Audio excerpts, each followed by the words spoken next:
Hello बच्चों, आज के लेक्चर में हम लोग बात करेंगे यूलर्स फॉर्म के बारे में।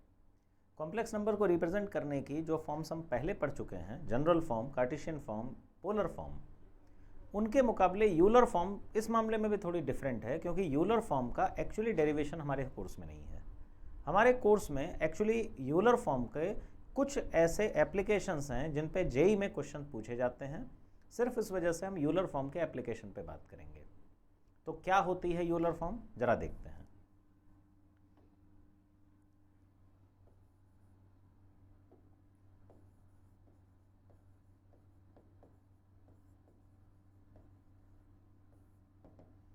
किसी भी कॉम्प्लेक्स नंबर को रिप्रेजेंट करने का यूलर फॉर्म ये तरीका है कि अगर किसी कॉम्प्लेक्स नंबर में मॉड्यूलस है उसका r, थीटा उसका आर्ग्यूमेंट,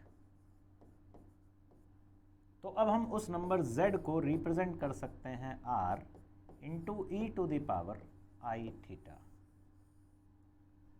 जहां e के बारे में आप सब लोग जानते होंगे। e log का नेचुरल बेस होता है। e की वैल्यू अप्रॉक्सीमेटली 2.718 होती है।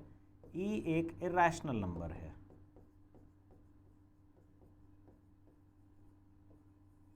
इसका इस्तेमाल हम लोग log के नेचुरल बेस के तौर पे करते हैं। इस नंबर से आप लोग काफ़ी परिचित होंगे, आई होप।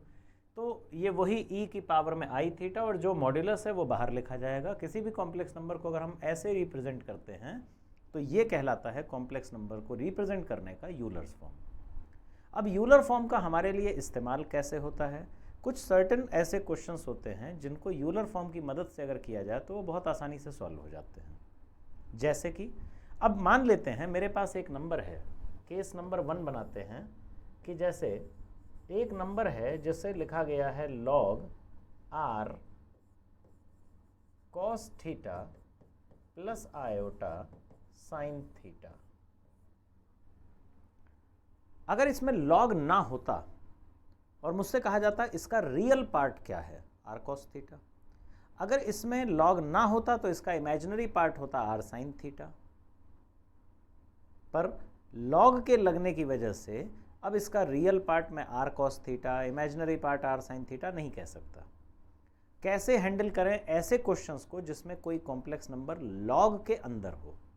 इसका बेस्ट है मेथड यूजिंग यूलर्स फॉर्म। हम क्या करें, अगर किसी नंबर को पोलर फॉर्म में लिख के दिया गया है तो इसका मतलब है r मॉड्यूलस है और थीटा उसका आर्ग्यूमेंट है, तो कन्वर्ट कर लें इस नंबर को तुरंत यूलर्स फॉर्म में।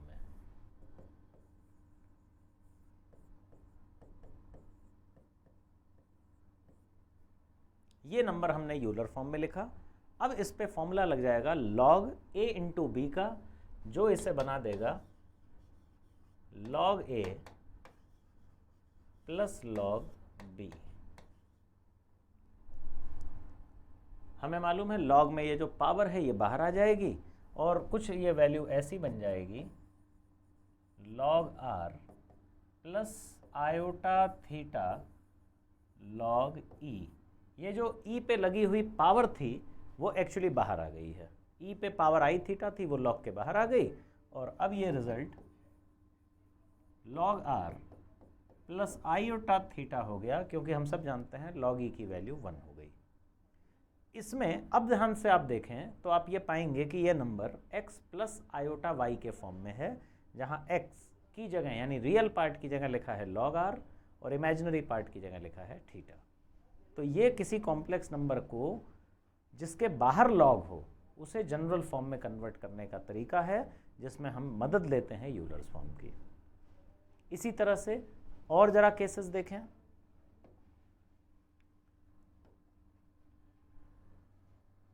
हम सब लोगों को पता है कि अगर एक नंबर cos थीटा, ये केस नंबर 2 है, cos theta plus iota sine theta लिखा हो तो हम इसे यूलर फॉर्म में लिख पाएंगे e to the power iota theta. गौर करना, हमने ये पढ़ा था पिछले वाले आर्टिकल में, देखें कि अगर नंबर का मॉड्यूलस r है और आर्ग्यूमेंट थीटा है तो हम उसे ऐसे लिख सकते हैं जिसमें यही नंबर cos थीटा आई साइन थीटा अगर लिखा गया है। नेक्स्ट उसमें देखें स्लाइड में, तो यहाँ पे हमने r की जगह 1 लिखा है, इस नंबर का मॉड्यूलस 1 है तो राइट साइड में भी r की जगह मैंने 1 लिख दिया। और अब एक काम करेंगे, इस पूरी लाइन में जहां कहीं भी थीटा लिखा है replace that theta with minus theta. मैं जहां कहीं भी थीटा है उसे माइनस थीटा से रिप्लेस कर रहा हूं, पर कॉस के अंदर माइनस थीटा की वैल्यू भी कॉस थीटा ही हो जाती है। साइन के अंदर जो नेगेटिव थीटा होता है उसका माइनस साइन बाहर आ जाता है, और यहाँ थीटा की जगह माइनस थीटा कर देंगे तो ये e to the power minus i theta हो गया। मतलब मैंने जो पहली लाइन लिखी उसमें थीटा को रिप्लेस कर दिया है माइनस थीटा से। ये मेरे पास दो इक्वेशंस बन गई, एक बार मैं इन्हें ऐड करूंगा और एक बार मैं इन्हें सब्ट्रैक्ट करूंगा। तो जैसे मैं इन्हें ऐड कर रहा हूं तो मेरे पास कॉस थीटा की वैल्यू आ जाएगी e power i theta plus e power minus i theta upon 2, और सब्ट्रैक्ट करूंगा तो साइन थीटा की वैल्यू आ जाएगी e to the power i theta minus e to the power minus i theta upon 2 iota. इन दोनों को एक बार ऐड कर लें, आयोटा साइन थीटा कट जाएगा, कॉस की वैल्यू आ जाएगी। एक बार सब्ट्रैक्ट कर लें, कॉस कट जाएगा और साइन थीटा की वैल्यू आ जाएगी। तो ये मेरे पास दो रिजल्ट्स आ गए, कॉस थीटा और साइन थीटा के। इनका इस्तेमाल हम ऐसे क्वेश्चंस में करते हैं जिसमें किसी कॉम्प्लेक्स नंबर को कॉस या साइन के अंदर लिखा गया हो, जैसे कि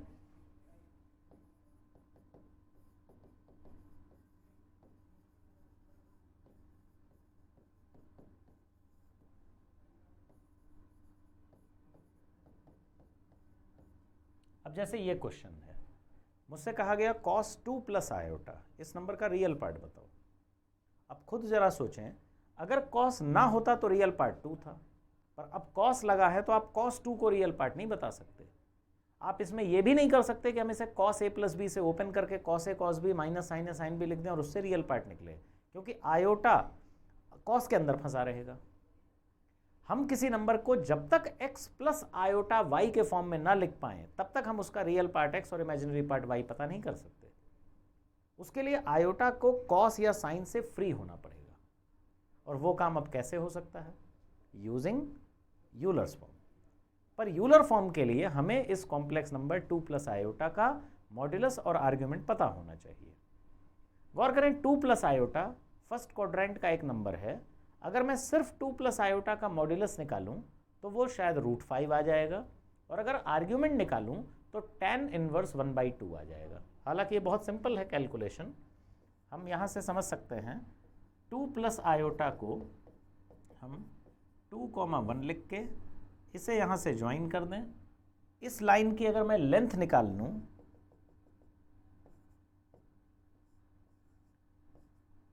तो देखें, जो r लेंथ है वो √5 आ जाएगी पाइथागोरस लगा के, और जो थीटा है वो tan इनवर्स हाफ आ जाएगा। तो इसको अगर मैं यहाँ यूज़ करूँ तो मैं इस नंबर को यूलर फॉर्म में लिख पाऊँगा। आई थिंक इसे यूलर फॉर्म में हम अभी नहीं लिखेंगे, बल्कि एक मिनट, यूलर फॉर्म का ऑलरेडी इस्तेमाल करके हम cos थीटा को यहाँ पे कन्वर्ट कर रहे हैं। तो cos थीटा को अगर मैं इस फॉर्मूले से लिखूं तो e to the power iota theta plus e to the power minus iota theta divided by 2। ध्यान दें, मैंने इस फॉर्मूले को यूज़ किया। cos थीटा, थीटा की जगह समझ ले लिखा है 2 प्लस आयोटा, तो लेफ्ट साइड में जैसे 2 प्लस आयोटा तो राइट साइड में भी थीटा की जगह 2 प्लस आयोटा। और अब इसे सिंप्लीफाई कर लें तो ये देखो बन जाएगा e to the power 2i minus iota square is -1 plus e to the power -2 iota into +1 divided by 2। थोड़ा इसे और सॉल्व करें। पावर में एडिशन सब्ट्रैक्शन होने का मतलब है नंबर्स मल्टीप्लाई डिवाइड हो रहे होंगे, तो ये बन जाएगा e to the power 2 iota into e to the power -1 plus e to the power -2 iota into e to the power 1 divided by 2। And now we have to convert this e to the power iota theta, theta की जगह देखें 2 लिखा है, e to the power iota into 2। हमें मालूम है e to the power iota theta को हम लिख सकते हैं cos थीटा प्लस आई साइन थीटा। तो इस नंबर में e पावर -1 को हम लिख लें 1/e, इसे लिख लें cos 2 plus iota sine 2 plus e cos -2 plus iota sine -2, क्योंकि यहाँ पे -2 है इसलिए यहाँ का ये साइन माइनस में आएगा, और पूरे में डिनोमिनेटर में 2 है वो मैं यहाँ लगा देता हूँ। अब आप देख सकते हैं इस बात को कि मेरे पास जो नंबर वहाँ लिखा हुआ है उसका रियल और इमेजिनरी पार्ट मैं अब आसानी से कर सकता हूँ। मुझे दिख रहा है कि अब वहाँ पे जो रियल पार्ट है, यानी जिनमें आयोटा के टर्म्स नहीं हैं, मैं इधर लिख रहा हूँ, तो 2 times 2/e plus e/2, 1 minute, 1/2e plus e/2 times cos 2 plus 1/2e minus e/2 times iota sine 2, ये वैल्यू आ गई इस नंबर की। और अगर इसमें सिर्फ रियल पार्ट पूछा गया है तो ये हो जाएगा रियल पार्ट, बिकॉज अब ये number x plus iota y के रूप में लिखा हुआ है। कोई भी नंबर जब एक बार कन्वर्ट हो जाता है x प्लस आयोटा y के फॉर्म में, तो अब हम उसमें x को उसका रियल पार्ट और y को उसका इमेजिनरी पार्ट डिक्लेयर कर सकते हैं। यहाँ तक ये नंबर cos के अंदर 2 प्लस आई लिखा था, पर ये अभी रियल और इमेजिनरी पार्ट में ब्रेक नहीं किया जा सकता था, पर बाय यूजिंग यूलर्स फॉर्म हम इसे चेंज कर पा रहे हैं। जिस प्रकार से हमने cos के क्वेश्चन को किया, इसी तरीके से अगर क्वेश्चन में साइन लिखा हो और कॉम्प्लेक्स नंबर उसके अंदर हो, हम उसे इसी तरीके से फॉर्मूले में तोड़ेंगे। e की पावर में जब चीज़ें आ जाएंगी तो e की पावर आयोटा थीटा को फिर से cos थीटा साइन थीटा में कन्वर्ट करके हम आसानी से कॉम्प्लेक्स नंबर्स के रियल पार्ट और इमेजिनरी पार्ट को अलग अलग कर सकते हैं।